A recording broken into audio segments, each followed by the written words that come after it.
Day 6 of lockdown, and did you know that it is McDonald's 50th anniversary in Australia? Well, technically it's not the actual anniversary until December, because that's when the first store opened, but apparently we're not waiting until then because they've just released a special new birthday dessert. Here's what it looks like in the advertising, which obviously is exactly like what I've got right here. Today I have an exciting McDonald's mystery that I need you to help me solve, but first I want to show you a terrifying picture. So the first McDonald's store in Australia opened on December 30, 1971, and it was immediately a big success, and there are two interesting features of the opening celebrations that I want to draw your attention to. So first, and somehow only the second most gross and terrifying thing of the day, they made this gigantic hamburger and they carved it up and everyone who came along to the opening got a piece. The second and more terrifying thing was the parade through town led by Ronald McDonald himself, which you might be thinking, that sounds lovely. What could be so scary about that? Look at this Ronald McDonald.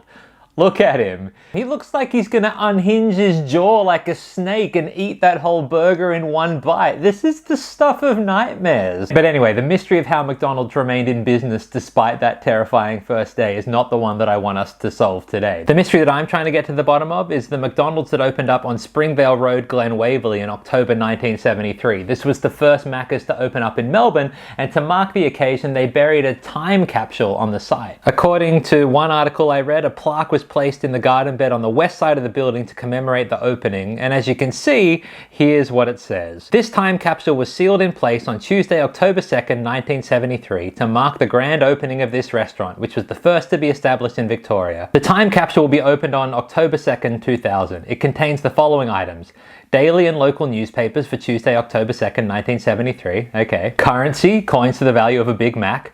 The 1973 federal budget. Why? What, like, which McDonald's executive decided the top 3 things we needed to put into this McDonald's related time capsule?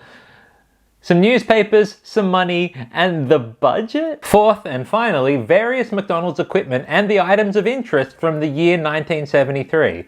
Well, what were those? Like, are they being mysterious on purpose? Like they don't want to spoil the content, so it's a surprise when they opened it in the year 2000? Or have they just massively underestimated what the best 3 things are in this time capsule? Or are those the most interesting 3 things? I don't know how you could get less interesting than some coins and the budget. But you may be saying, Chris, do you know what year it is? It's 2021.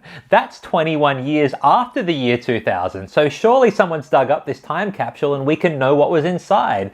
Well, herein lies the mystery. This is all I've been able to find out. So the McDonald's continued operating from 1973 all the way until 2016. In 2007, it was remodeled, and at that point the plaque was moved, but we don't know what happened there. And then in 2016, the whole McDonald's was demolished and rebuilt, and the plaque talking about the time capsule is now located inside the building apparently, but all I've been able to find was one article that said at that point no sign of the time capsule was found.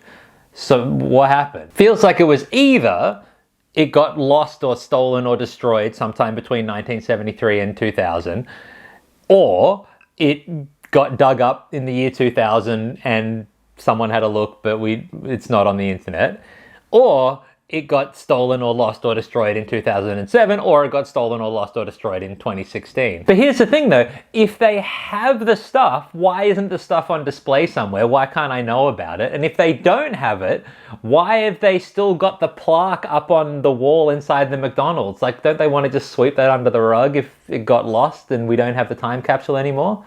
Anyway, I reached out to McDonald's on Twitter and asked them about this. And they did respond, but so far all they've said is, wow, how interesting. We'll have to look into that one and do a bit of investigating, monocle emoji. So yeah, hopefully they do. Hopefully they get back to us and we can get to the bottom of this mystery. In the meantime, if you've got any hot leads, let me know. Also, despite what I said earlier about appearances, I can recommend the birthday McFlurry. It's good. There's just something about that caramel sauce.